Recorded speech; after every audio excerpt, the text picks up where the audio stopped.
Okay, hi everyone. Good afternoon. It is my pleasure to welcome you to this webinar, Debunking Myths about the Intergovernmental Panel on Climate Change, jointly organized by the Asia Pacific Center for Environmental Law, APCEL, and the Intergovernmental Panel on Climate Change. I'm Jolene Lin, Director of APCEL, and I'll be the moderator for this afternoon's panel discussion. It is my great pleasure to introduce our speakers here today. We begin with Jonathan Lin. Jonathan is the head of communications and media relations at the Intergovernmental Panel on Climate Change.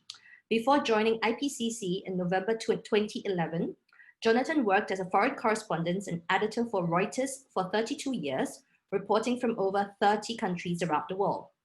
He has given lectures about the role of the IPCC and climate communications at leading institutions around the world, including Yale University, BI Norwegian Business School, and the German IPCC Association. We're very pleased to have Adina Prudo with us. Adina is Deputy Director of Capacity Building and Low Carbon Technology Development at Indonesia's Ministry of Environment and Forestry. Adina's educational background is in the fields of hydrology and integrated surveys for natural resources management. She has a master's degree from the University of Twente's Faculty of Geoinformation Science and Earth Observation, one of the world's leading institutions specializing in geoinformation science.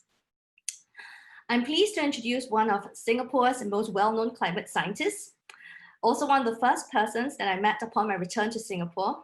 Winston Chow is Associate Professor of Science, Technology and Society at the Singapore Management University School of Social Sciences. Winston's research expertise include urban vulnerability to climate change, the science behind the urban heat island effect, its impacts and mitigation options. Winston is lead author for the IPCC 6 Assessment Report, Chapter 6 on cities, settlements and key infrastructure, as well as an author for the cross-chapter paper on cities and settlements by the sea, also in the 6 Assessment Report. And finally, it gives me great pleasure to introduce a dear friend and colleague, Dr. Linda Yanti Sulistiawati.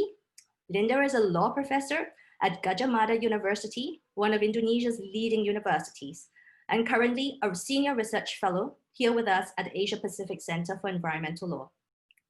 Her research focuses on international environmental law issues, including climate change and marine plastics pollution, as well as Indonesian customary or adat law.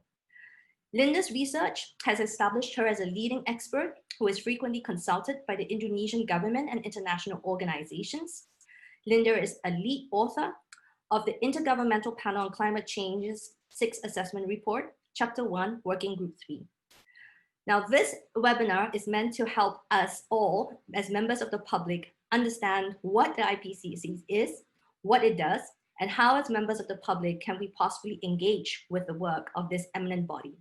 So without further ado, I will hand the mic over to Jonathan. Thank you.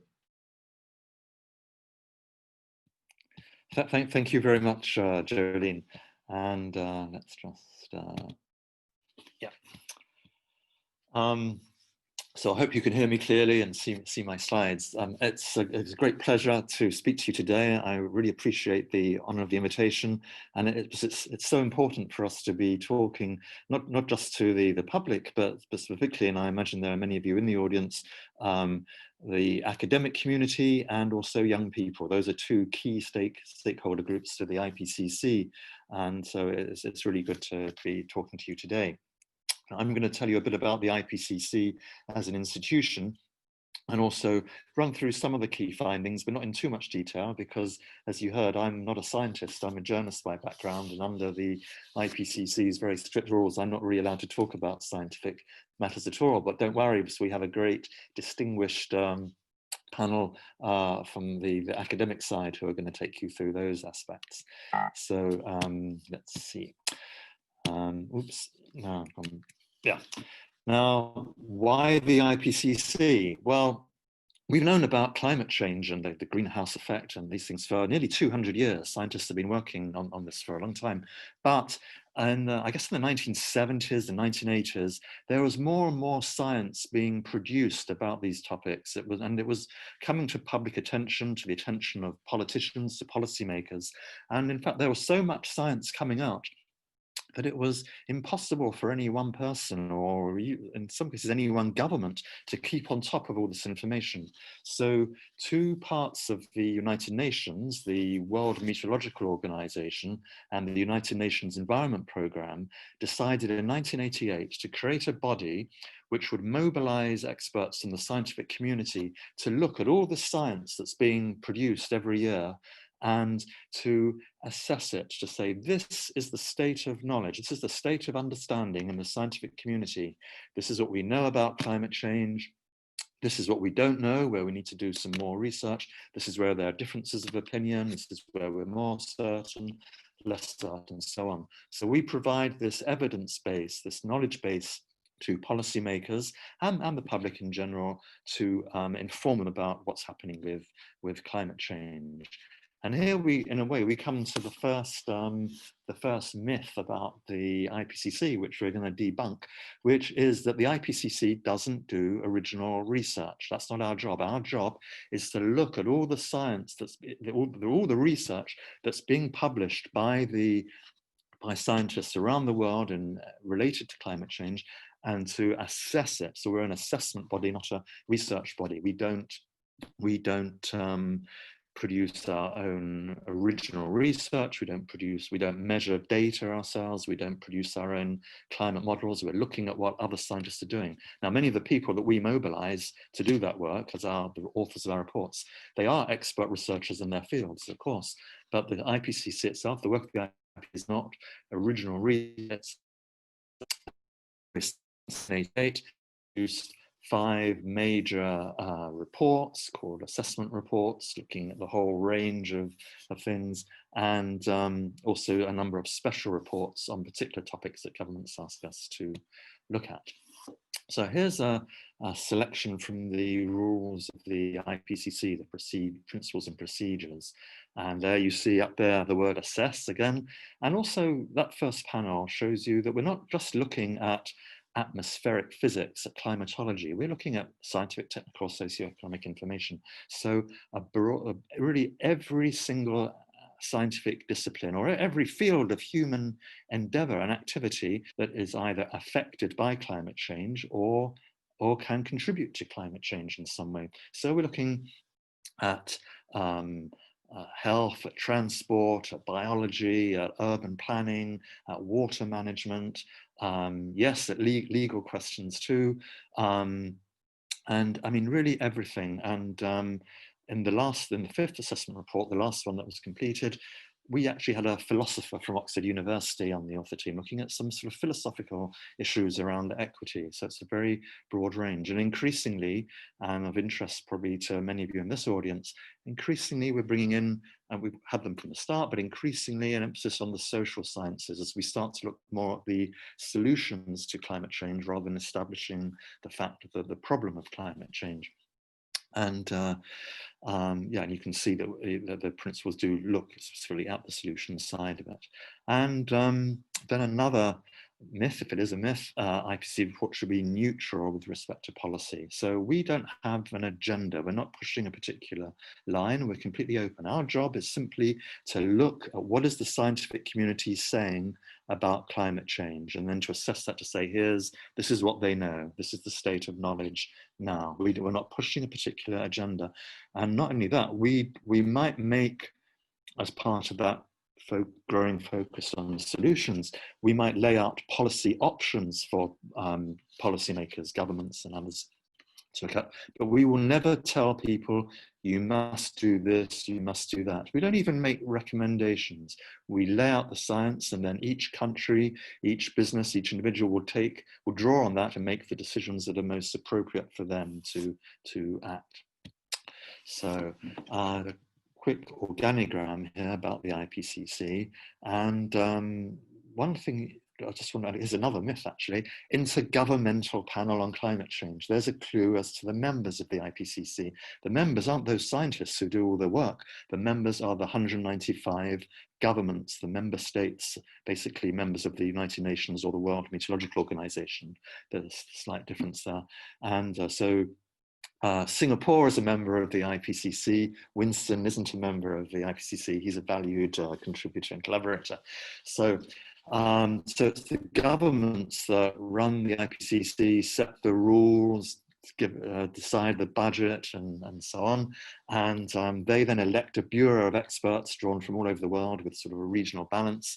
And when governments decide they want to do a report on something, either those comprehensive assessment reports or a special report, they ask the Bureau to mobilize the scientific community to prepare those reports. And the Bureau and the scientists working on the reports are grouped in four different areas. So working group 1, the physical science basis, is the climate changing? How do we know? What's causing it? What do we think will happen next? Working group 2, okay, so we know from working group 1 the climate is changing. What effect is that having on nature, on human society? How can nature and human society adjust to that? So, and then working group 3, yes, we know the climate's changing, we're adjusting to it as it happens, but what can we do to stop it changing in the future, or to reduce the changes or stop them altogether? So those are the 3 working groups. And then the Task Force for National Greenhouse Gas Inventory is a very technical but very important part of the IPCC, which develops methodologies for estimating a country's greenhouse gas emissions and also removals through sinks like forests and so on. Because if you have, say, an international agreement on controlling climate change, which comes down to managing your emissions in some way or other, then you need to be able to measure your emissions on a kind of level playing field basis that everybody agrees to. So there's a transparency and verification there. And then so on the other side of that slide, you can see all the various ways that the scientific community is brought in to do the work. We'll come to that again later. So what does the IPCC do? Well, we produce lots and lots of reports, and there's a selection of most of them over the years. And we have been recognized for our work, and with the 4th assessment report, we shared the 2007 Nobel Peace Prize, and for basically spreading awareness about the issue. That's sort of, I think, when it really hit the public consciousness. And so, as I say, 5 big reports over the last 30 years. The first report actually came out 30 years ago this week. We just celebrated or marked the anniversary of that. And that led to the creation of the United Nations Framework Convention on Climate Change. That's the global body under the UN that negotiates climate change agreements. And they have a meeting every year, lots of meetings, but they have one big meeting called the Conference of Parties, or COP. So last year we had COP25, which was going to be in Chile, but then got moved to Madrid, and we're supposed to have COP26 this year in Glasgow, but as you know, there's a slight problem around the world with the COVID-19 pandemic preventing big international meetings. That's been postponed to next year. And then over the years, we've had these various reports. You can see there the results, and just picking up on the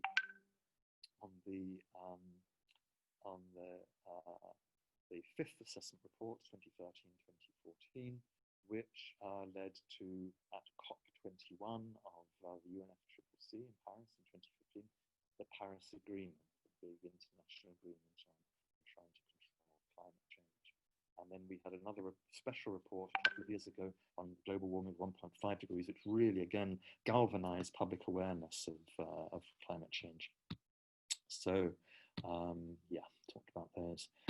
And so our reports contribute both to those international agreements, the Paris Agreement at COP21, which set those targets. And here's another myth, actually, as we come to it, which we're going to debunk. It was the Paris Agreement, it was governments negotiating that set those targets of 2 degrees and 1.5 degrees. It's not the IPCC. The IPCC doesn't say, hey guys, if we're going to save the planet, we're going to limit warming to 1.5 degrees or 2 degrees, whatever. We lay out the science and say at different levels of warming, these are the impacts that you can expect to see. And governments looking at that, nations decided those are government targets, not IPCC targets. And besides contributing to those international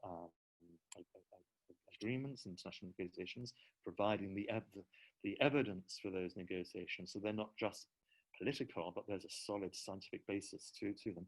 We also, our reports are also valuable resources to national policymakers and policy making at all levels. Well, Singapore, we talk about as a city-state. So in a way, you've got, I know you have a city government and a national government, but if you look at some countries, they have the federal or national level, the provincial, state level, the city level. Our reports are relevant to all of them, and they fit into that international policy framework, which can be summarized as the Sustainable Development Goals. And it's important to understand that dealing with climate change, response to climate change, isn't an alternative to sustainable development, to economic development. The two go together. It's not like a country has a choice. Do I spend money on developing, or do I spend money on fighting climate change? You need to build a climate resilient society in order to have the economic development. Otherwise, climate change risks destroying your development plans. And indeed, in that 1.5 degree report I just mentioned, sustainable development is spelled out explicitly in the full title of the report, and there's a dedicated chapter to it. And IPCC reports findings address each one of those sustainable development goals. Now, I showed you this picture just before, all the stuff the IPCC does, and let's zoom in on that top one there. So this is just the working group 1 contribution to the 5th assessment report. That big brick at the bottom weighing in at 5 kilos, 1,500 pages. Those are the full scientific findings, really for the specialists. And the scientists produce a slimmer summary, the technical summary, that's the middle volume. And then the thing at the top, we'll come back to that in a minute, is the summary for policymakers, 20 or 30 pages, which digest all the findings into a format that policymakers, governments, but also other decision makers, businesses, NGOs can work with. That goes through a very special process we'll come to in a minute. But I just want to say, even that 20 to 30 pages, that's maybe sometimes, especially nowadays, where we're all used to sort of 180 characters or whatever it is, it's sometimes a bit too much for people to spend time on. And so we managed to digest that. And this is from all 3 working groups. There you can see the covers of the 3 working reports, and the one on the right is the synthesis report, which integrates all that matter. But we brought all that together into 3 basic headlines there. And at the risk of getting into trouble with my scientific colleagues, I could probably go even further with that and say, summarize those, concentrate those even more and say, it's happening, it's us, it's bad, we can fix it. So we're really looking at how we can communicate this to broad audiences effectively. And of course the challenge, but that's another story, is how do we communicate that effectively, clearly and accessibly, but at the same time retaining that scientific rigor that so much effort goes into in order to produce those reports. Well, so we know that climate change is already happening, and it's happening all over the world. And I know in Singapore, a particular aspect of that would be sea level rise. And here's a picture of, I'm not sure what the picture is, but it's clearly either a glacier melting or something melting in Greenland, many miles away from Singapore. But the point is, it affects you in Singapore, something that's going on the other side of the world. Climate change is a global problem affecting everywhere. And another picture, it's not just poor countries that are affected by this. This is a picture from New York after Hurricane Sandy, I think. This is affecting rich and poor, north and south, big countries, small countries, mountains to the sea, poles to the equator. It's happening everywhere, and we're already seeing the impacts of that.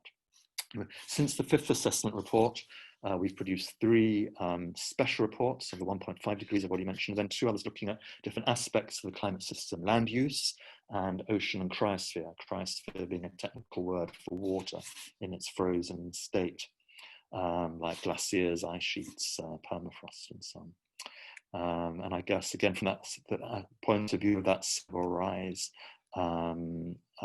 question, that's one which is of particular interest to Singapore, though you're interested in many other aspects climate change as well. Here again, we've digested that whole 1.5 degrees report into 3 very simple sentences. This wasn't some communications geek like me. This was the scientists themselves formulated this. It really derives from what's in there. Every bit of warming matters, because that report showed that same for 1.5 degrees rather than 2 degrees, because there's a big difference in impacts between the two. But if we don't make 1.5 degrees, let's go for 1.6 or 1.7, that's still better. And if we miss 2.3 will still be better than 3, and so on. Every bit of warming matters. It makes a big difference. This was one of the surprising things I think that came out of that report, was the difference between 1.5 and 2 degrees, and by extension between other amounts. Every year matters. The sooner you start dealing with this problem, the less difficult it will be. It will still be difficult and require big transitions in society, unprecedented transitions, but if you leave it for longer, it becomes a more difficult problem. The report says that on present trends, we're gonna pass 1.5 degrees on the present trend in around the year 2030. And if we do want to keep it to 1.5 degrees by the end of the century, then there are sort of important milestones to cross by the year 2030. It doesn't mean to say that 2030 is the make it or break it year for dealing with the problem.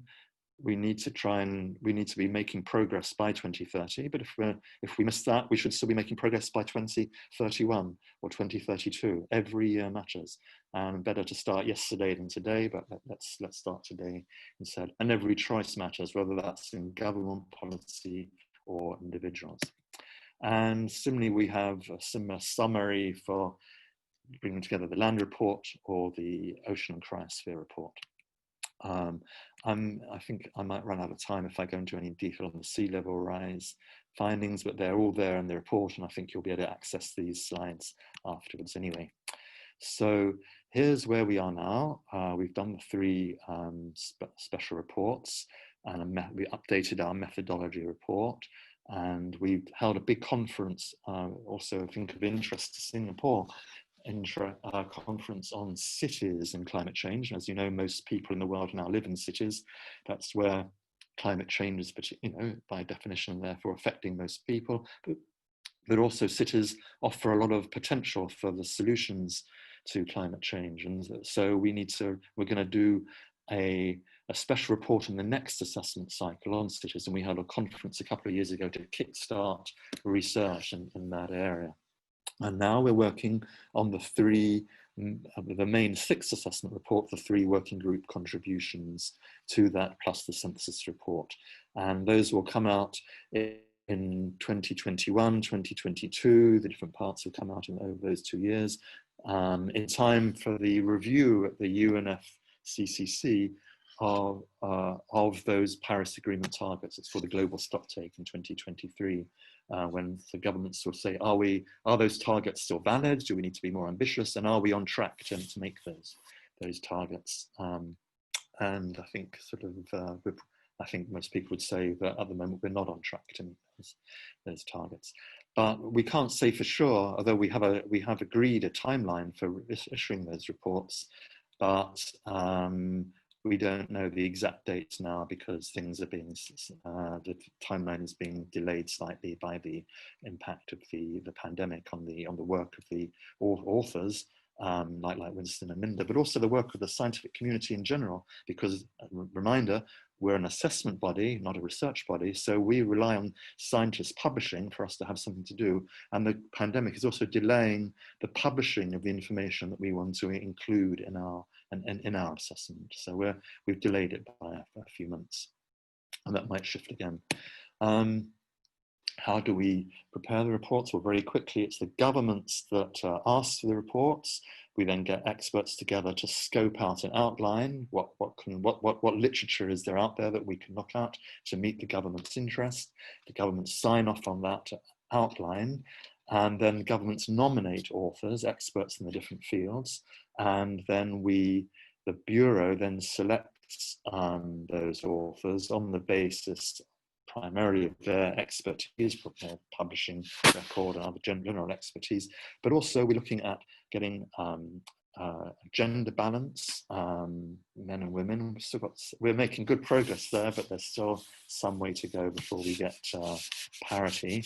And we look at balance between people who are new to the IPCC process, who can bring a fresh eye to it, but people also with experience of having worked on it before. So we don't want to have the same people doing it each time, otherwise you get a kind of old boy network effect, but we want to have a mixture of people with old and new experience and fresh eyes. And very importantly, we want geographical balance. We want authors from every region in the world, and particularly between developed and developing countries.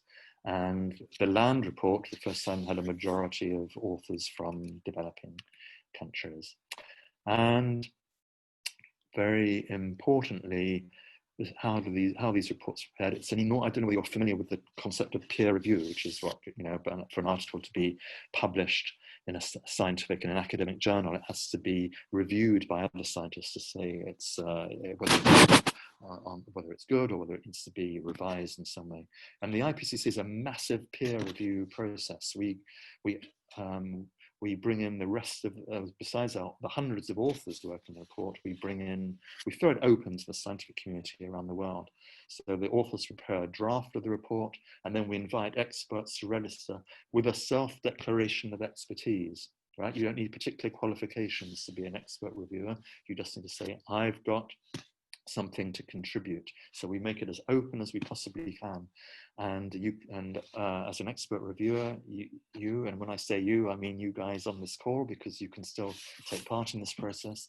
You can look at the whole report, or one chapter of it, or one section in it, or even one sentence. You can look at it from the point of view of substantive science, or the structure, or how it's being communicated. And if you're talking about the science, if you're saying we need hey, authors, you've overlooked this point, or you should be considering this thing. If you are making an expert review comment, then you need to ideally provide a reference to an academic article that the authors can refer to bring it into the assessment. So on the basis of that and the continuing assessment of new literature, the authors revise, produce another second draft. Again, the expert reviewers are invited in. And but this time we also invite governments to look at it as well, so we get comments from governments as well. In that second review, we have the first version of the summary for policymakers. Then the authors revise it again on the basis of the comments received. And just to give you an example, and the authors have to address every single comment. We have people called review editors in the author teams who make sure every single comment is dealt with. And just an example, the 113 authors of the 1.5 degree report dealt with 42,000 comments, if I remember correctly. It's a lot of work. There's a lot of work anyway, but that's a particular lot of work. And then after that, we produce a final draft of the report, the chapters, that big volume. That doesn't change very much after that, except for some minor adjustments. But we ask governments to comment on the summary for policymakers. We refine it in the light of that. And then we go into an approval session, a plenary session of the IPCC, where government representatives, together with the authors who wrote the summary for policymakers, discuss how to ensure that it's really clear and that it reflects the underlying report. And in that discussion, the scientists have the last word. Firstly, we work by consensus. We're a UN organization. So if a government wants to make a change to the text, then all the other governments in the room have to sign up to it. But then the scientists are up there on the podium with the chair of that session, and they have to sign off that it's reflects something that's already in the underlying report. You can't introduce new material into the summary for policymakers, and also that it's generally scientifically rigorous. And we have a lot of fun over a week. Sometimes we sort of work all night for a few days, and we come out with a very strong summary of the report, which is endorsed by the scientific community and by all the world's governments. So that makes it a very, very strong document, and that summary is then presented at a press conference, and there we go. And how can you contribute? Well, if you're already on an academic path, you can. The main thing for the IPCC is to publish, because then that gives us something to assess. But as I say, you can, and if you do that, you'll become known, or you'll become an expert reviewer, and you become known through that as well. You might eventually be invited, nominated, and selected as an author. But you can also be an expert reviewer of the reports. I'm just showing you an outline of the Working Group 3 report that's coming, because I think for those of you, the core APCEL audience of lawyers, these are probably areas which might be of most interest to you. And so I'm just going to say the second order draft of the Working Group 3 report, if that's what you're interested in, will be coming out early next year. So look out for the announcement on our website or on social media and sign up for that if that's what you want to do. Yeah, just one other brief mention before I close, and that although we have all these hundreds and thousands of scientists in the IPCC who then act as sort of representatives and spokespeople for the IPCC on the reports they've worked on, the actual core staff there is tiny. I work in a secretariat of only 13 people, and the working groups also have things called technical support units and stuff. We have a very small capacity to deliver, and so we rely on other people to take our reports and to, if you like, translate them into documents for specific audiences or specific geographers. And where we can, within our capacity, we sometimes support those to, like, providing authors to quality check what they're doing to ensure it's representative of the original report. And that just reminds me of one thing, because so I'm going to finish up on is the voluntary principle of the IPCC. Actually, I get paid for doing this, which is great. That's really just like a dozen of us in the secretariat. But Winston, Linda, they do this out of love. They do it as volunteers, and they are not paid by the IPCC for the work. They volunteer their time and their expertise, and boy, it's a lot of time. So we really appreciate that. But also the expert reviewers, they volunteer their time. And how is the IPCC funded? Governments volunteer, so we don't have a set subscription rate or a set, or even assess it on the size of the economy thing. If governments want to support us, they give us money, and so far they've given us just about enough to keep going. So let's hope they keep doing that. Anyway, I'm going to stop there and look forward to your questions later, and look forward to hearing from the other panelists as well. Thank you. Thank you so much, Jonathan. Really appreciate that. Very comprehensive and interesting introduction. I will now invite the next speaker, Adina to take the floor. Thank you so much, Adina. Okay, can you see my screen? Yes. Okay, yes. Thank you. Good day to all of you, the hosts from the National University of Singapore, and fellow panelists and all participants from all over the world. So good afternoon. It's afternoon here in Jakarta, but it may be for Jonathan, it's early morning, I think. Yeah, and also in the Americas, it may be very early in the morning. I work with the Ministry of Environment and Forestry, which from 2015 is the national focal point for the IPCC. So, and thank you for this opportunity to share Indonesia's engagement and experience related to the activities of the IPCC. Before I was asked to present the topic of the role of government in the IPCC, but before I speak about the role of government, allow me to relate it with the objective of the IPCC and the role of NFP. So the objective of the IPCC is to provide governments at all levels with scientific information that they can use to develop climate policies. And also we know that IPCC reports are also a key input in international climate change negotiations. So in the IPCC website, it is mentioned that the role of IPCC is to prepare and update the list of national experts to help implement the IPCC work program. So the objective and the role of the IPCC as stated may look clear, but in reality, its implementation is not that simple. So climate change is a multidisciplinary issue. So involving national experts in the work of the IPCC is not a simple task, as there is a lot of experts academics and scientists from various disciplines related to climate change, and also numerous research documents that have been produced at national level. But involving relevant experts to be involved in the works of IPCC will require first to select relevant experts for the IPCC, relevant effort for the IPCC documents to be produced or reviewed, and then informing them to the objective of the IPCC and familiarize them with climate change issues, as not all experts are familiar with updated climate change issues. And secondly, most experts and academics have been engaged in a lot of researches related to climate science and also published scientific papers and documents. But many of the scientific papers are not yet internationally recognized, as they are published only at national journals or other national scientific channels. So and also in the Indonesian language, not in the English language. So okay, sorry if this is maybe similar to what Jonathan has shown before. So, this slide is from the IPCC shows that involvement of experts and governments in the works of IPCC. So experts are needed from all over the world as authors and reviewers, as Jonathan has mentioned.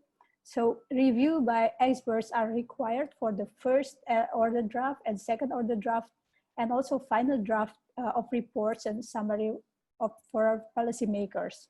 And government reviews are required for the second order draft and the final draft of the reports. So recently, Indonesia has contributed in reviewing the government, as in reviewing special reports in the 6th cycle of the IPCC, and also the working group input for the AR6. Okay, so here is a slide we can see here that Indonesian experts as authors and reviewers in the IPCC reports. And we can say that we still need to increase the involvement of Indonesian experts in the works of IPCC. It's very, not much in number. So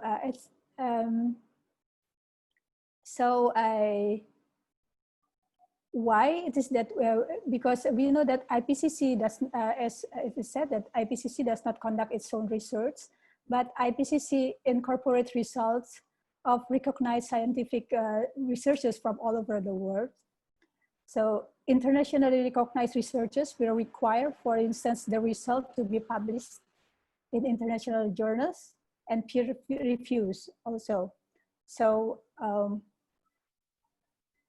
we shall look at the sample example of the following slide, this slide on representation of regional data. So we can see that for Indonesia, there is a gap.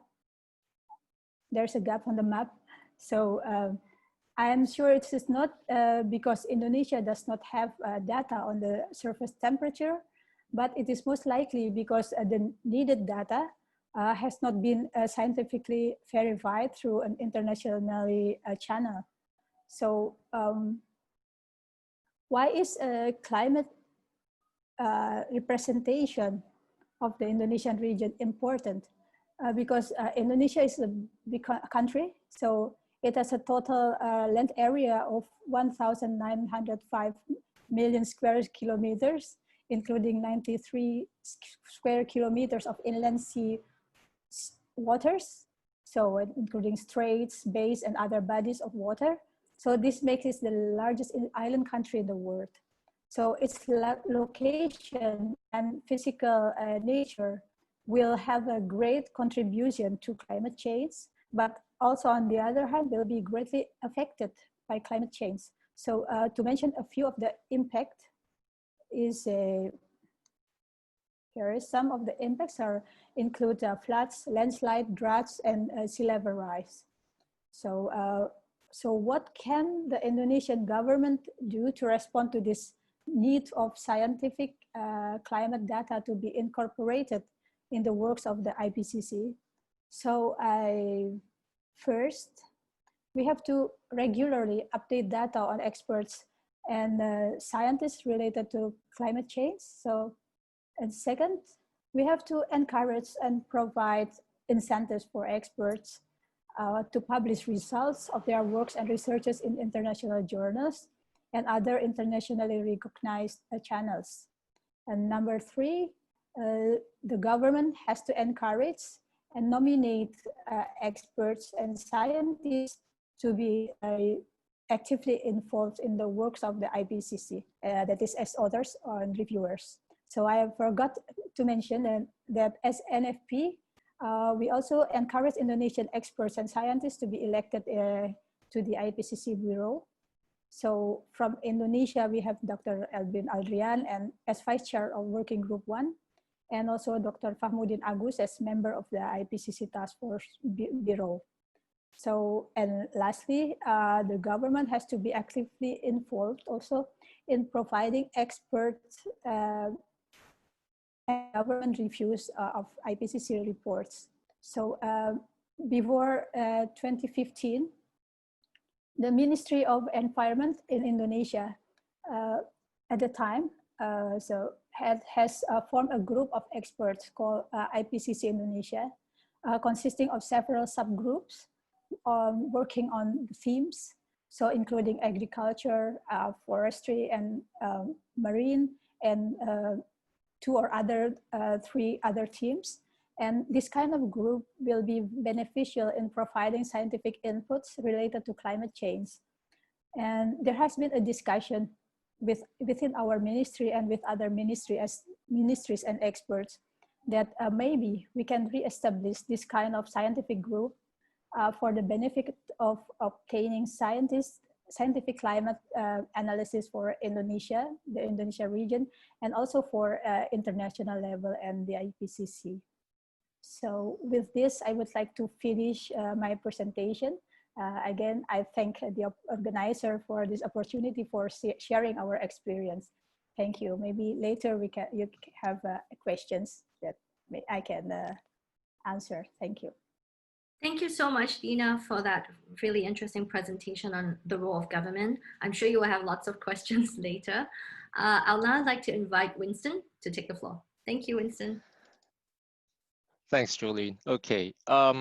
In my 10 minutes, I'm going to try and answer this very simple question: why cities and climate change? Like what Jonathan said, I'm currently a lead author for 2 urban-related chapters in this current assessment report on both cities, settlements, key infrastructure, as well as cities and settlements by the sea, what we colloquially call the Atlantis chapter because of the sea level rise issue. But there are other impacts and other issues with coastal cities as well. I also wear a different hat. On several occasions, I do go for plenary meetings, and I do go for other sorts of, the governmental plenary meetings, so that I see a different side of the IPCC apart from my author hat. So to answer this question, I'll give you the answer straight away. There are two reasons why. One is that, as you'll find out, this is the urban century. Despite only covering at most 3% of the land area of the planet, we have an outsized influence on carbon emissions. We have an outsized influence in terms of how the impacts from climate change will affect us. And also the second thing is that when we study the urban impact on climate or the climate impact on cities, there are many disparate groups, research groups or other sorts of scientific agencies that try to collate everything together, but oftentimes it's not really policy relevant. Oftentimes it's very disparate and has too much focus in one or two different geographical areas. We need that international cover, that global perspective that the IPCC provides, so that there's policy relevant options for governments and other important stakeholders to deal with the sort of issues that result from the interaction between cities and climate change. I'll actually talk a lot about my home region, Southeast Asia. This is a fantastic communications sort of infograph. It's actually publicly available on Twitter. Alistair Ray's Twitter account is there. What he's done is he's actually mapped out on a 2x2 km grid the 2015 population data for urban areas, or no, not for urban areas, but for areas that have a high concentration of people, which more often than not is correlated to urban areas. You can see for yourself how much urbanization is happening at key nodes within Southeast Asia. 5 years ago, we were up to about 320 million people. In about 5 years, 10 years from now, 2030, we should be increasing by another 80 million. So we'll breach the 400 million population mark in terms of urban settlements in Southeast Asia. So it's an urban sort of century, it's an urban sort of context that we are interested in. And the IPCC has, as Jonathan pointed out, focused its attention on that for this assessment report, or this assessment cycle. So I first got involved with the IPCC about 3 years ago when I was invited to take part in the scoping for AR6, which took place in Addis Ababa in Ethiopia. And we were tasked to try and figure out what sort of urban-related issues would be of interest for governments and the IPCC process. And one of the things that governments are keen on isn't the science of urban climate, isn't the sort of, other sorts of what we will term as academics, the research relevant questions. Instead, they want to know what the risks are. And so over the past 3 years, I've become rather intimate with this concept of risk. It's a big feature of our chapter or our chapters. It's defined as impacts multiplied by the likelihood of an event happening. And for climate change and cities, when we break down the impacts, we want to see the total function of how people in cities are exposed to climate hazards, how vulnerable the populations are in settlements within the region. And when we try and quantify the likelihood, we assess literature that looks at the function of the changing environmental and the changing urban conditions that are projected in the near and far term. So there's that spatial element that is constrained by cities in a global perspective, but there's also that temporal perspective in terms of how the interplay between climate changing and how urbanization changes the conditions for people and other key infrastructure. That will be a problem both in the near term and in the far term. We define, my own internal sort of condition for that near term is up to the middle of the century, and long term is 2100 and beyond. The other way to quantify risk apart from the temporal element is by thresholds. So the 1.5 and 2 degree C thresholds that government set, thank you, Jonathan, for pointing that out, has been quantified or has been assessed in the 2 special reports since this AR has started, SR15, the special report for 1.5, and the special report on oceans and the cryosphere that came out last year. Over the next 5 minutes, I'll just quickly go through the sort of risks that are of relevance in Southeast Asia. My background is in looking at the urban vulnerability to heat and urban heat islands. We're looking at this term called urban overheating, which is the combination of the heat island. The heat island is broadly defined as your cities being warmer than their rural surroundings due to additional inputs of waste heat, and also because of the increased concrete and asphalt mass in cities, as well as the heating from climate change at the regional scale from warmer average temperatures and also from extreme heat events and heat waves. This will obviously be a problem throughout Southeast Asia, both in urban and rural areas. Urban areas are also have heightened exposure because air pollution from your typical urban point sources also exacerbates this exposure. And in some cases, photochemical smog will be influenced or directly influenced by warmer conditions. The point also that a lot of people seem to focus on is that, does this risk only happen in megacities? The answer is no, it's not, because as we know, Southeast Asia is home to a lot of fast growing secondary cities. Much of the future urbanization won't take place in Jakarta, Singapore, KL, Bangkok, Manila, or Ho Chi Minh. Instead, it will take place in Chiang Mai, Da Nang, Surabaya, all these secondary cities. So they will also have outsized climate exposure. Also, when we look at the issues for most of the older cities that are put there, there will be a graying population, and they are physically predisposed to heat and air pollution issues. That will be a problem for risk. For your secondary cities where future urbanization will take place, watch out for greater exposure for people who will be involved outdoors in building those secondary workers. So there's another point of interest for the increased and enhanced urban risk to climate change over the next 30, 40, 50 years. Precipitation in terms of rainfall is somewhat of an interesting beast when we look at it from a risk perspective. In most cases, the average rainfall won't increase by much. It's the extremes, either too much in blue, the floods that will take place in those areas, or too little, the reds, the droughts that will take place in the red boxes that you see there. The challenge is that for 1.5 and 2 degrees C thresholds, a stronger increase in heavy precip events can increase the likelihood of floods in those blue areas. Conversely, a higher risk of drought in those red areas and its consequent knock-on impacts, such as for this red area in Singapore and in Sumatra and Borneo. Whenever there's a drought from El Nino, we always associate it with transboundary haze from forest fires that cause the haze to be blown over across that red area. Similarly, we've seen recently up north, north of Bangkok in central Indochina, droughts will enhance the impact of likelihood, of fire risk, wildfires surrounding urban areas that are a problem. We also can't get away from the issue that ENSO, in terms of El Nino impacts, can be and probably will be affected by climate change. It is likely to increase in frequency and intensity over the 21st century. This is from the SROC, and it will magnify impacts throughout Southeast Asia. As we know, El Nino events in the region tend to be correlated with very hot and very dry conditions. Also, when we look at climate change and cities, we have to see the impacts in terms of severe storms, your tropical cyclones or typhoons in which there's massive damage from intense rainfall and intense winds, but most of the damage is from your storm surges. And the sort of sweet spot, so to speak, would be your Philippines archipelago and the coastal part of Vietnam. The concern is that the average intensity of tropical cyclones, not the frequency so much, but the really strong tropical cyclones, the category 4 and category 5 ones, as well as the associated rainfall rates are projected to increase for a 2 degrees C threshold. That's the concern for most coastal cities in that green region in Southeast Asia. Sea level rise, as Jonathan pointed out, is also a big concern.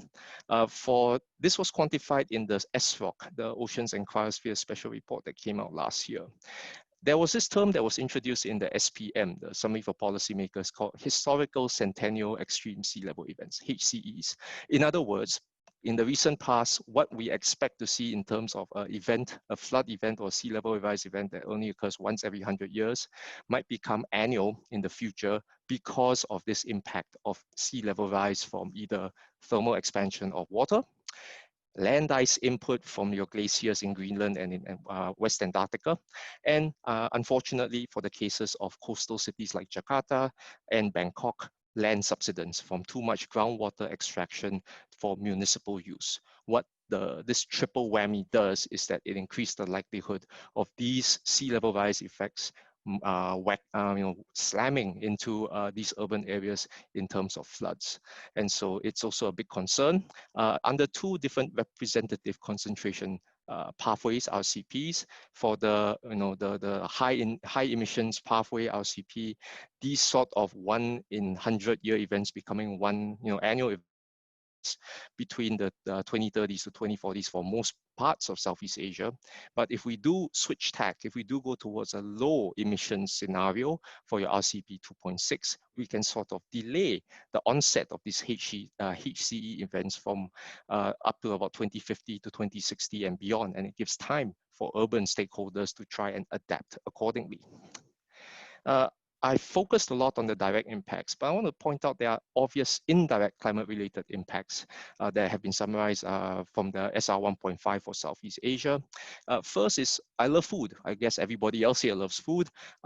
Watch out for the fact that at 2 degrees C threshold and beyond, the crop yields for rice and other cereals will significantly decrease. Furthermore, greater at 2 degrees C, the nutritional benefits for these crops, for 18 rice cultivars grown in our region, will also be reduced, and that will affect the 580 million plus people that live in this region that depend on this particular crop for their, for their food.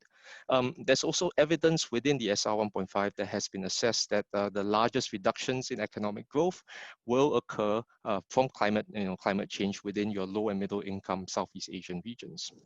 Sorry, Winston, you have 1 more minute left. 1 more minute, very quickly. Thanks. So apart from that, there are other sort of compound and cascading risks that we look into for the IPCC. Currently, there's the COVID-19 issue, but we also look at how key infrastructure, your airports, your transportation networks, your power generation, be it renewable or non-renewable, will be affected from those storms and risks that we talked about. My final slide is this: what can be done? Jonathan has pointed out that cities are a key part of AR6. It will be a major part of AR7 with a special report for climate change and cities. But what we've also found is that the current IPCC working group structure, 1, 2, and 3, tends to be rather siloed when dealing with cities. And we've sort of pointed it out, especially it's very clear over the past 3 years that the what to do next question is spread across working groups 2 and 3, and the issues will need some sort of larger cross working group collaboration and coordination to definitively give good policy relevant answers to cities and governments who depend on people who live in cities. Okay, so that's it for me. I look forward to answering questions later on at the end of this talk. Thank you very much. Thanks, Winston. Over to you, Linda. Thank you, Jolene. I'm going to share my screen now. Okay, why we start at conclusion? We start at the beginning. Okay, so this is my slide. I hope everybody can see my slide. I'm Linda, as already introduced by Jolene earlier. I'm also an IPCC lead author. Again, maybe at the same time, I was also recruited during scoping meeting at Addis Ababa. I remember the food there was so great, Winston. So I probably met you there, but there were so many people during any IPCC meeting. So for any legal scholars who has interest on the IPCC, don't be discouraged thinking that IPCC won't need any legal scholars. I think we do, we desperately do, because of the things that we discuss has to be grounded on something. And these are, if you see my slide, these are just among the most important legal instruments that we have within the climate change negotiations from 1972 to 2020. Because of limitation of time, we're just going to talk about 3 very prominent legal instruments from Kyoto Protocol, the Copenhagen Accord, and Paris Agreement. So the Kyoto Protocol was born because of the UNFCCC itself is mandating that all the obligations are operationalized in a protocol. And so Kyoto was born in 1992, and asking, as for the objective of the Kyoto Protocol is the same as the objective of UNFCCC Article 2, which is to stabilization of greenhouse gas concentration in the atmospheric level that would prevent dangerous anthropogenic interference with climate system. So, but Kyoto entered into force in 1997, and then it elapsed in 2012. So people are asking questions such as, why did it elapse? What happened? What are the challenges? So IPCC style, I'm going to try to explain this to you based on what other people has done, including Jolene's magical paper are also within this presentation. So watch out, Jolene. As you can see here, the most problematic dilemma in Kyoto Protocol is its structure. So by itself, it grouped state parties into two different groups. The first one is Annex 1, which is developed countries group, and the second one is the non-Annex 1 group. The problematic thing is that not all obligation is the same. So some obligation only mandated to the Annex 1 country. So this is, you know, when countries and states started saying, why he has to do that? Why I don't have to do, why they don't have to do anything, etc. So specifically in reducing the quota for reducing GHG emission is only for Annex 1 countries. And it's not for the non-Annex 1 countries. So that's the structure. And Bordansky is also saying the other dilemmatic problem is in Kyoto is the top-down approach. He thinks that there is imposition of individual targets. They're very inconsequential and static and lack of greater ambition. While there is very lacking weak enforcement mechanism within the protocol itself. We can see Canada at that time, they didn't manage to reach their goal, their quota of GHG emission, and then decided to withdraw from the protocol. Japan stayed, but didn't, but couldn't reach its quota, while the two biggest emitters of the world, USA and China, didn't even join the protocol. So the third problem or the failings of Kyoto is the myopic change within the Kyoto itself, the protocol itself. Still by Bordansky and Faulkner, they think that short-term political and economic gratification in Kyoto is more being attended to rather than long-term systemic change. So this problematic mechanism in Kyoto is, among others, is the CDM, the Clean Development Mechanism, and the ETS, emission trading schemes. They think like money is above everything, so Annex 1 country can use the quota of the non-Annex 1 country to, you know, cap and trade, etc. So the second legal instrument that comes after Kyoto, when it elapsed in 2012. So before it elapsed in 2012, the parties gathered together and they decide, okay, we need to have something to continue after Kyoto. So in 2009, they did a Copenhagen Accord, right? Although most experts think that Copenhagen was deemed a failure, but it did pave the way for the Paris Agreement. So the Copenhagen Accord managed to collect international funding. Now that is used for the Paris Agreement with the Green Climate Fund, the GCF. And then Copenhagen also broke down the barriers between Annex 1 country and non-Annex 1 country. In Copenhagen, states also agreed to have somehow a voluntary contribution that they will do within their nations to reduce their GHG. So Copenhagen managed to did all three of it and pave the way to the Paris Agreement of 2015. So I was there with Mbak Dina, I suppose. We were the Indonesian negotiators at that time. And it was such a big thing that people negotiated the agreement. Some negotiators even came crying and screaming, and it was very dramatic. If you like K-drama, yeah, well, it was something like that. But these are negotiators, these are lawyers that were sitting in the negotiating table, because people started to understand how grave the problem is in terms of climate change, and how, you know, some governments are just trying to delay everything, right? But with the Paris Agreement, Bordansky and Faulkner, they think that this is a groundbreaking, unprecedented agreement and gives a new hope for the world and a salient evolution in climate change and politics.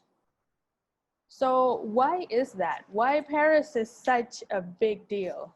So based on these scholars, that Paris managed to meet in the middle instead of just top-down like Kyoto. Paris managed to have a hybrid approach of top-down and bottom-up, right? And then Paris also facilitate financial, technological, and capacity support. And then Paris managed to involve non-state actors. Okay, so the top-down approach of Paris, we can see this in 2023 for the first global stocktake and every 5 years after that, right? Because it is mandated by the agreement and all state parties have to do that. By the way, we have 196 state parties now for the Paris Agreement. So it's one of the most, the largest agreement in the international law regime. So, you know, so it's an achievement by itself. And then for bottom-up approach, each countries are having their authority to have their own national determined contribution or NDC of how much GHG that they're willing to reduce, you know, in the given time of the agreement. Linda, you have 2 minutes. Okay. Thank you. So, and then you have this financial and technological support within the agreement. And the beyond government thing that I was saying, the non-state actors, you've probably already seen it on TV, you know, this past few years, how movements are being captured and enhanced by youth and youth organizations. You've seen Greta Thunberg and her friends all over the world now. It started just, you know, a few countries. Now we have 100 plus countries doing the climate march. And also the second other actor that's very important is the economic actor, which is the business sector. So many businesses have embraced this as a momentum, right? To shift from fossil fuel to renewable energy. Why? Because it's beneficial for them. It gives them more profit, right? And it's also giving them a good image that is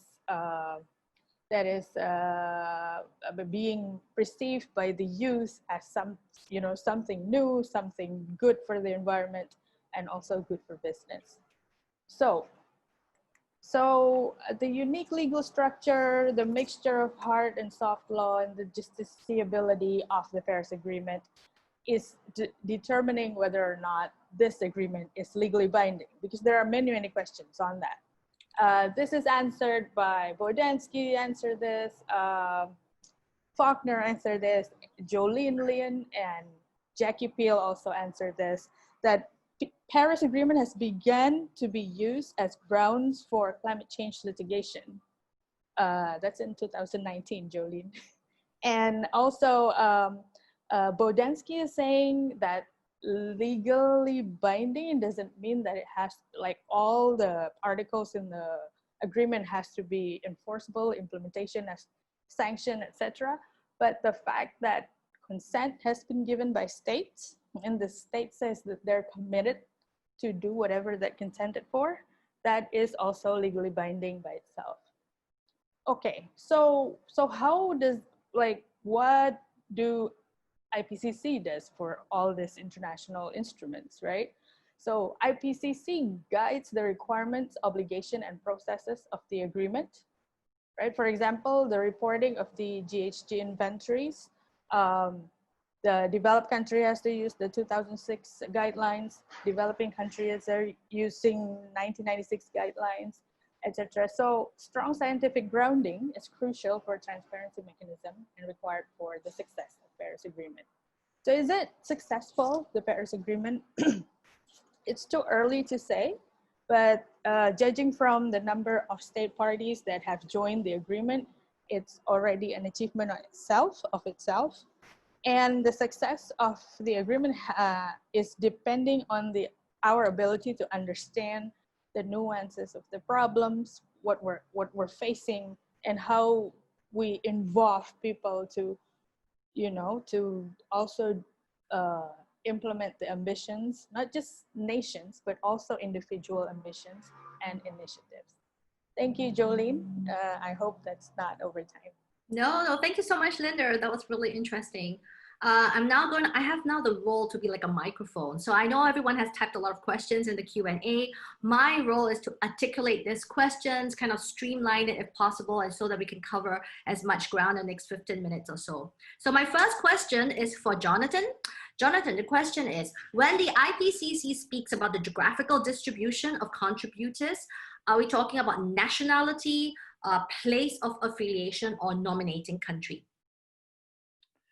Yeah, I should know how we count this statistically, because we look at both, and I'm not quite sure exactly what goes into the exact statistics, but a government can nominate its own citizens, but it can also nominate people from another country if it thinks they have a relevant expertise that they're interested in. And as a courtesy, they would inform that government. But I think there are many people, say many people from India who work at US institutions. They might count, then depending on their citizenship status, they might count then as Indian or United States. Sure. Thank you very much for that, Jonathan. I have a question here for Winston, Dina, and Linda. So are ASEAN countries expected to see a rise in their influence and contribution to the IPCC? So maybe we go with Winston first. I hope so. It really is up to the governments to decide, and also it takes two hands. One is the governments will want to have that importance to push the importance of their country or their region towards the to be part of the IPCC, and the other part is if enough experts, enough scientists, enough academics, enough people who are willing to volunteer their time to take part in this, to do the assessment, then it can happen. So whether or not, it's one thing to expect, it's another thing to hope that these two hands will clap and answer that question. I see, that's very helpful. Dina, what do you think from the perspective of a government? Yes, Southeast Asia is a region which will be highly affected by climate change in the coming years. So I would expect that Asian countries will increase their contribution in terms of climate analysis and researches of the region, which will be beneficial for the IPCC. So yeah, thank you. Thank you, Dina. Linda, what do you think? Yeah, so I think it's a challenge that we have to tackle because I compared my country of Indonesia to China, for example. China has 49 authors in AR6. Indonesia has 9. And population-wise, we're not that far apart, but like representation-wise, it's hard for Indonesians because the Indonesian scholars is hard to publish their papers internationally. So much so that the Indonesian government then having difficulty to pick and choose, which scholars are able to, represent them. So this is a challenge, and I agree with Mbak Dina that there has to be some sort of incentive for Indonesian scholars, and in this case also Southeast Asian scholars, to be able to produce, very good papers, academic papers, so that it represents our region. Right. That's always an enduring challenge for researchers right? out of the world. Yeah, but no, that's very insightful. Thank you. My next question is for Winston. Winston, the question is, you mentioned that the IPCC report could help us find out or identify global policy options relating to cities and climate change. Could you give us a few examples? Okay, I can give one or two. One is that a global perspective allows for, for policymakers to decide what works within their local context, because some adaptation measures that lower risk might not be effective in different climatic zones. So if you try to, let's say, increase urban greenery everywhere, you might find out that the vegetation that you put in cities to reduce the urban overheating problem or reduce air pollution problems may not work and might actually make things worse. So in the case of Singapore, for instance, if you put too much trees, the concern is that while the shading effect from trees is good, the sort of increased humidity will make things worse at a local perspective. You'll sweat more and then people will find it more thermally uncomfortable or things like that. So getting a large scale, big picture meta assessment of what works in different contexts, be it in climate regions or be it high or low income cities, will give policymakers a sort of a compendium of sorts that of policy instruments and policy measures that can work to address urban risks within the area. So hopefully that example and that sort of perspective will help answer your question. Thank you, Winston. So the next question goes to Jonathan. Jonathan, the question is, what are the key objectives of IPCC's communication activities? Could you talk a little bit more about how the IPCC's communication strategy may have evolved over time? Yeah, well, we could talk for hours about this, but I know you could make a book about this, more than a book. Yeah, well, I have contributed to a book on it, but I mean, our goals are to inform governments, and our prime audience is policymakers, but also the public and other stakeholders, whether that be academia, youth, businesses, and civil society, and so on. So to inform people about the findings of the IPCC, but also, like I'm doing today, about how the IPCC works. So there are a lot of myths that need debunking. People don't always understand what we're doing, and that affects them there, and sometimes even their understanding of the findings. So how has that evolved? Well, when I first started this, there was a tendency to think, well, here's the science, and we communicated it by handing over the scientific report. We're not going to comment on it or interpret it or translate it or anything. It's up to the policymakers to work with it. And we've realized, no, we have to do more than that. We have to make sure that it's accessible in different ways, because policymakers themselves, with some exceptions, but policymakers themselves are not scientific experts. They're not specialists. Obviously, they have people in their teams who are. But we need to make sure that that policymakers can understand this. We're doing it for them to be a useful tool, and policymakers anyway in many countries are subject to the concerns of the public in terms of as voters or as taxpayers. So we need to make sure that it's clear to non-specialists, but at the same time, that's the big challenge, to ensure that it remains scientifically rigorous, and that in presenting it to different audiences, we don't end up distorting the basic science. So that's the nub of it, and how we'll be doing more with videos, more with social media. We work closely with regular media. We try to brief them in advance. We do quite a lot in Singapore, actually, over the years, and with Singapore media, and looking at doing some more there. And yeah, and it's one thing we try to do as well, and this comes back to Linda's. It's comparable with what Linda was saying about the Paris Agreement and the bottom-up aspects of that. We try, when we work with our authors who are going to present the report, and we give them media training, so how they're going to prepare for an interview and interact with the media. One of the things we find when we do that is that the authors themselves start to express their findings in very clear language as we put them under pressure to do that. And so there, it's coming from the author, the messaging of the report, if you like, is coming from the authors themselves as a bottom-up process. It's not somebody like me imposing suggestions on them. And so we try to build on that bottom-up approach to develop the messaging that we use to present the report. So there's some ideas from that very complex and broad subject. Thank you very much, Jonathan. I have a question here that it's for all the panelists. And the question is, would asking governments for comments on the draft assessment reports skew its tone? For example, creating room for the dilution of commitments under the international climate change negotiations. Perhaps I'll start with Linda and then go around the other way. Linda, do you have any comments on this? Yeah, so comments like this is very common when we speak about Paris Agreement, because they think that somehow the goal is not detailed enough. There's no quota. Why are we even signing this agreement, etc., etc. But within the Paris Agreement, I suppose the goal of below 2 degrees Celsius, lowering temperature, etc., is more into getting the understanding of more state parties rather than just focusing on the quota itself.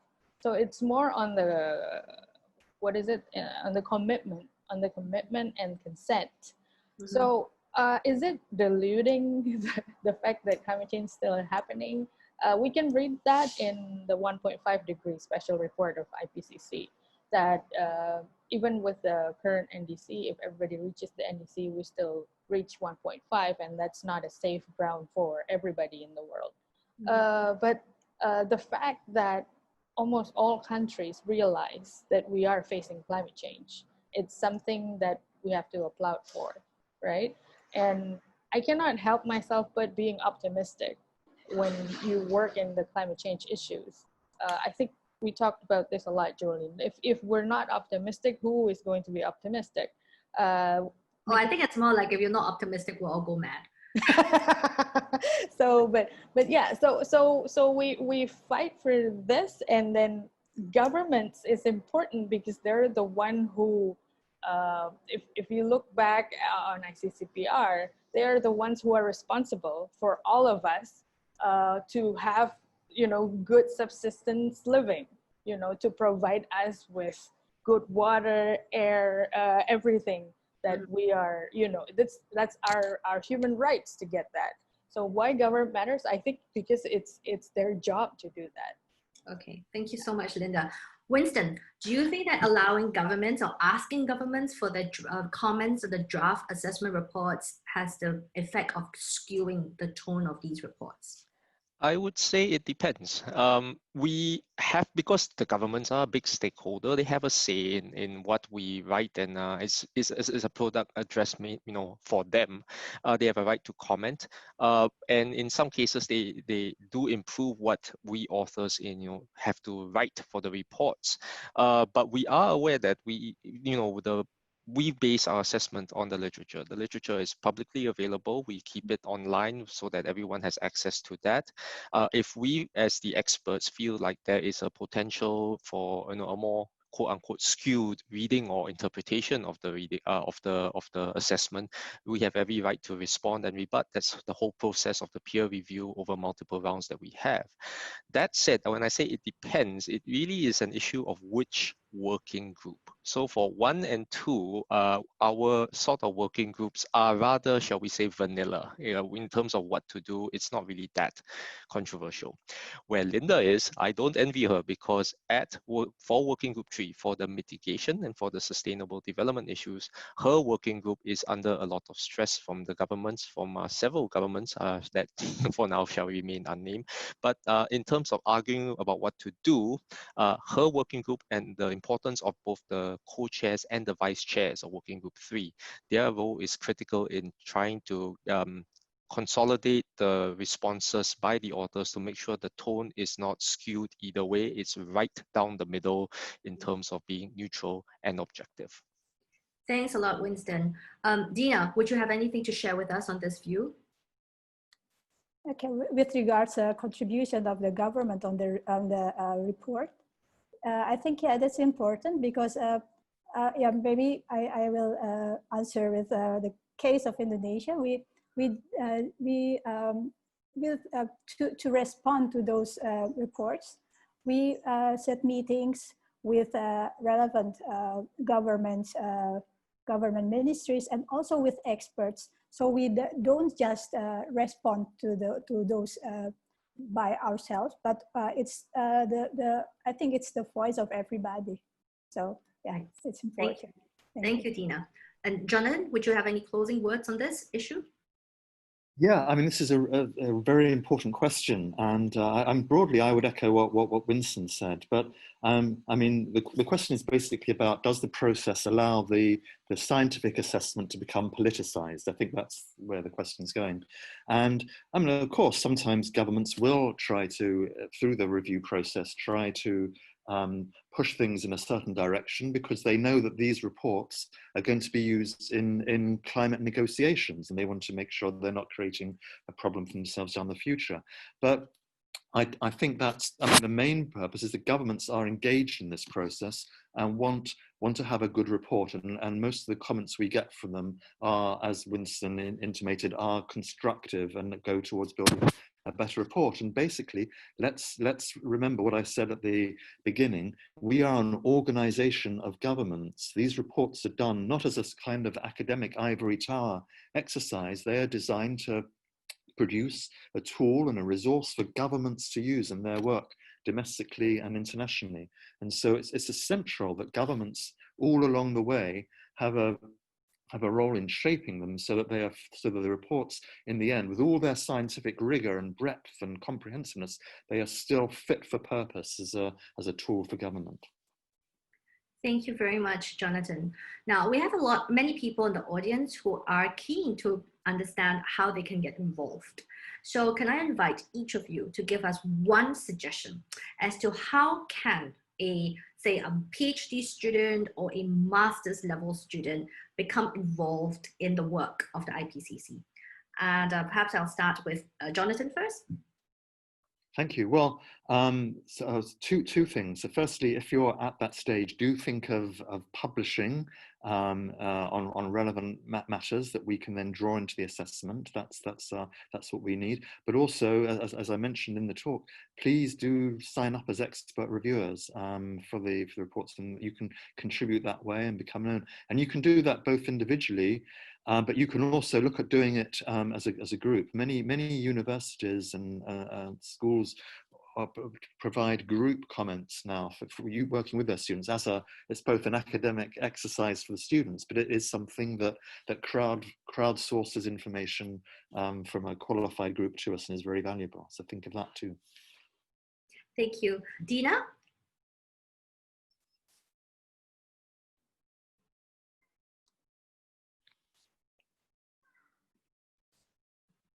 I think you're muted. Yes, hello.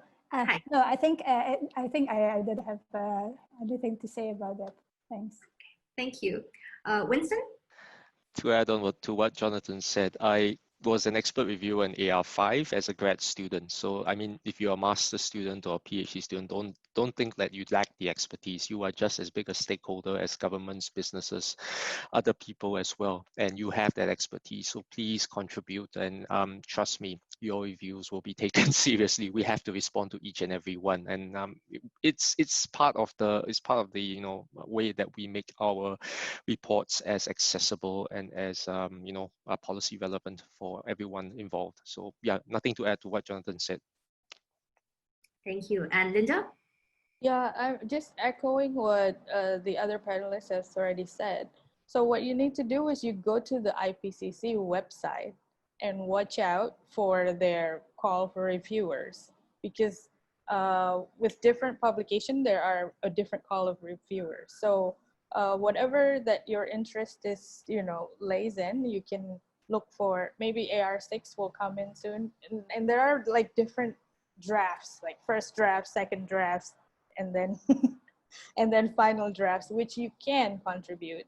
So you do need to like send in your CV. You do need to fill out some forms, but that's how sort of how you introduce yourself to the organization. I also started, like Winston, as being an expert reviewer for the land publication, I suppose, at that time. But and then they invite me for scoping. My government appointed me, and then I became a lead author. So there are, of course, other ways to be involved with IPCC. But I think if you're interested in climate change, you can do it easily, because IPCC has also like a Twitter handler and also Facebook handler. You can be engaged with the communication of the IPCC, and hopefully you're in, because we do need more people, right, Jonathan? Absolutely, yes. Yeah. And if you do sign up as an expert reviewer, you'll be credited in the report. Your name will be in the report as a contributor. So. Thank you very much. I'm very sorry. I see that there are a couple of questions in the Q&A that we can't answer, but I'll encourage you to perhaps send the questions directly to the authors, to the panelists, or we'll make it possible for the panelists to answer these questions after the session closes. But thank you very much for joining us. And I'd like to give a big round of applause to the speakers, and also to thank the events team, especially Fina, for putting everything so well together and making sure that everything runs very smoothly. Thank you very much, and thank you very much for joining us this afternoon.